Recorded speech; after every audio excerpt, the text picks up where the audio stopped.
ভালো মন্দ সমান হতে পারে না।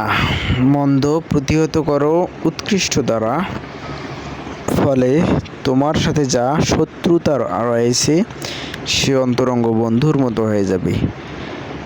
এ চরিত্র তারাই অর্জন করে যারা ধৈর্যশীল এবং চরিত্রের অধিকারী তারাই হয় যারা অত্যন্ত ভাগ্যবান। সূরা ৪১ হামিম সেজদা আয়াত ৩৪-৪৫। উত্তম চরিত্রের ফজিলত। আল্লাহ তাআলা ইরশাদ করেন, আর নিশ্চয় আপনি সুমহান চরিত্রের উপর প্রতিষ্ঠিত।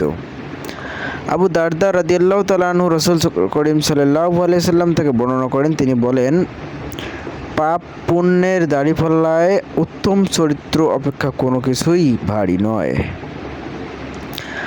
আমর ইবনে শুআয়ব থেকে বর্ণিত, তিনি তার পিতা থেকে, তিনি শুআয়ব তার দাদা থেকে বর্ণনা করেন, তিনি নবী করিম সাল্লাল্লাহু আলাইহি সাল্লামকে বলতে শুনেছেন, আমি কি তোমাদেরকে এমন খবর দেব না যে তোমাদের মধ্যে আমার নিকট সবচেয়ে কে প্রিয়তম এবং শেষ বিচার দিবসে অবস্থান করার দিক দিয়ে কে আমার সবচেয়ে নিকটবর্তী? কেউ জবাব না দিলে তিনি ২-৩ বার এ কথা পুনরাবৃত্তি করলেন। তারপর সবাই বলল, হ্যাঁ, হে আল্লাহর রাসূল। তিনি বললেন, সে হলো সেই ব্যক্তি যে তোমাদের মধ্যে সর্বোত্তম চরিত্রের অধিকারী। পরিপূর্ণ ঈমানের অধিকারী হলো ওই ব্যক্তি যে মানুষের মধ্যে সর্বোত্তম চরিত্রের অধিকারী।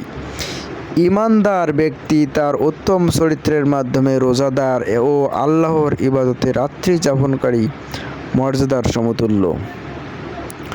সর্বোত্তম ওই ব্যক্তি যে তাদের মধ্যে সর্বোত্তম চরিত্রের অধিকারী, এবং সর্বশ্রেষ্ঠ ওই ঈমানদার যে তাদের মধ্যে সর্বোত্তম চরিত্রবান। অতএব এ থেকেই সাব্যস্ত হয় যে স্বর্ণরৌপ্য হাসিল করার চেয়ে উৎকৃষ্ট চরিত্র হাসিল করাই শ্রেয়। আবু হুরায়রা রাদিয়াল্লাহু তাআলা আনহু থেকে বর্ণিত, রাসূল করিম সাল্লাল্লাহু আলাইহি সাল্লাম ইরশাদ করেন, মানুষ স্বর্ণরৌপ্যের খনির মতো একটি খনি। অন্ধকার যুগের উত্তম ব্যক্তিগণ ইসলাম গ্রহণের পরেও উত্তম যদি তারা দ্বীনি জ্ঞান হাসিল করে। রূহ জগতে আত্মাগুলো ছিল পরস্পর মিলিত। অতএব ওই সময় যেসব আত্মা পরস্পরের পরিচয় লাভ করে তারা ওয়ে জগৎ মিলিত হয়, এবং যারা তখন অপরিচিত ছিল বর্তমানে তারা পরস্পরে বিচ্ছিন্ন।